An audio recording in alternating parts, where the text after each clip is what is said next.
খ্রিস্টাব্দ ৭৯ সাল ইতালির দক্ষিণে ছোট কিন্তু সমৃদ্ধ এক শহর পম্পেই। পাহাড়ের ঢালে অবস্থিত এই শহরের মানুষজন সুখে শান্তিতে দিন কাটাচ্ছিল। শহরের পাশে দাঁড়িয়েছিল এক বিশাল পাহাড় ভেসুভিয়াস, কিন্তু কেউই বুঝতে পারেনি এই পাহাড়ের ভেতরেই লুকিয়ে আছে ভয়ঙ্কর এক আগ্নেয়গিরি। সকালটা ছিল একেবারেই স্বাভাবিক। বাজারে মানুষজন ভিড় করছে, শিশুরা খেলছে আর ব্যবসায়ীরা তাদের দোকান খুলছে। রাফায়েল নামে এক তরুণ বেকার তার রুটি বানানোর কাজ শুরু করছিল। তার স্ত্রী এলিনা ঘরের কাজ করছিল আর তাদের ছোট ছেলে লুকা উঠোনে খেলছিল। সবকিছু ছিল শান্ত, যেন কোনো বিপদের ছায়া নেই। হঠাৎ মাটি একটু কেঁপে উঠল।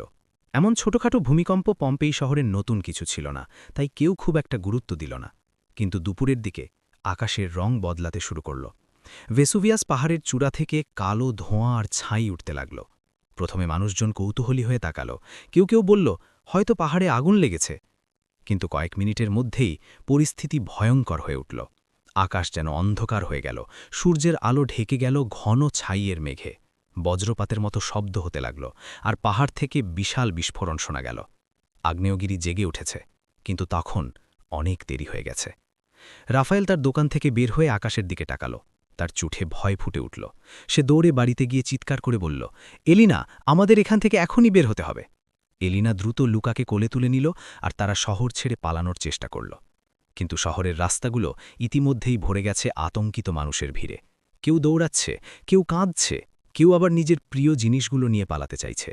ছাই আর পাথরের টুকরো আকাশ থেকে পড়তে শুরু করল।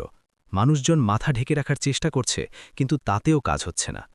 ভেসুভিয়াস থেকে বের হতে লাগল পিউমেস, ছোট ছোট আগ্নেয় পাথর, যা বৃষ্টির মতো ঝরতে লাগল। বাড়ির ছাদ ভেঙে পড়তে লাগল, গাছগুলো ভেঙে গেল। শহরের মানুষ বুঝতে পারল এটি কোনো সাধারণ বিপর্যয় নয়, এটি মৃত্যুর ছায়া। রাফায়েল তার পরিবারকে নিয়ে শহরের বাইরে যাওয়ার চেষ্টা করছিল, কিন্তু পথ খুঁজে পাওয়া কঠিন হয়ে পড়েছিল। ধোঁয়া আর ছাইয়ে চারপাশ অন্ধকার হয়ে গেছে, শ্বাস নেওয়া কঠিন হয়ে উঠেছে। লুকা কাঁদতে লাগল, বাবা, আমরা কোথায় যাচ্ছি? রাফায়েল কিছু বলতে পারল না, শুধু তার ছেলেকে শক্ত করে ধরে রাখল। রাত নামল, কিন্তু সেটি ছিল অস্বাভাবিক এক রাত, যেখানে আকাশে কোনো তারা নেই, শুধু কালো ছাই আর আগুনের লেলিহান শিখা। মানুষজন শহরের বিভিন্ন জায়গায় আশ্রয় নেওয়ার চেষ্টা করছিল। কেউ ঘরের ভেতরে লুকাচ্ছিল, কেউ আবার মন্দিরে প্রার্থনা করছিল। কিন্তু সবচেয়ে ভয়ঙ্কর ঘটনা তখনও বাকি ছিল। ভোরের দিকে ভেসুভিয়াস থেকে নেমে এলো পাইরোক্লাস্টিক ফ্লো, অত্যন্ত গরম গ্যাস আর ছাইয়ের প্রবাহ, যা ভয়ঙ্কর গতিতে শহরের দিকে ধেয়ে আসছিল। এটি এত দ্রুত আর এত গরম ছিল যে যাদের পথের মধ্যে পেয়েছে তারা এক মুহূর্তেই পুড়ে গেছে।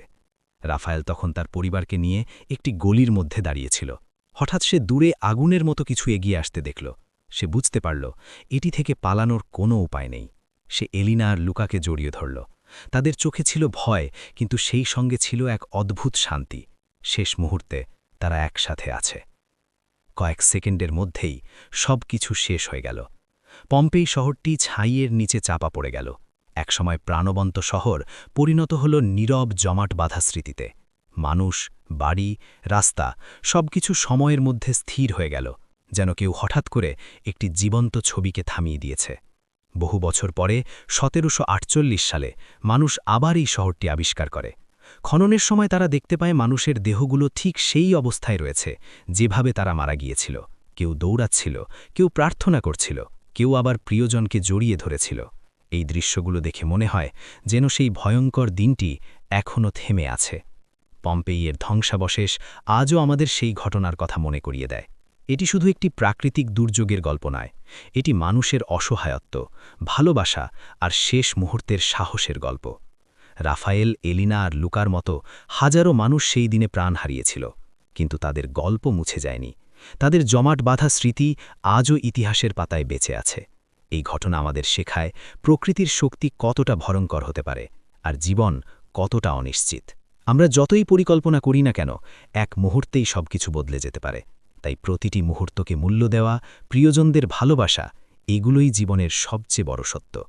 পম্পেই আজ আর একটি জীবন্ত শহর নয়, কিন্তু এটি একটি জীবন্ত ইতিহাস, যা আমাদের সতর্ক করে, অনুপ্রাণিত করে আর মনে করিয়ে দেয় মানুষ ছোট, কিন্তু তার গল্প চিরন্তন।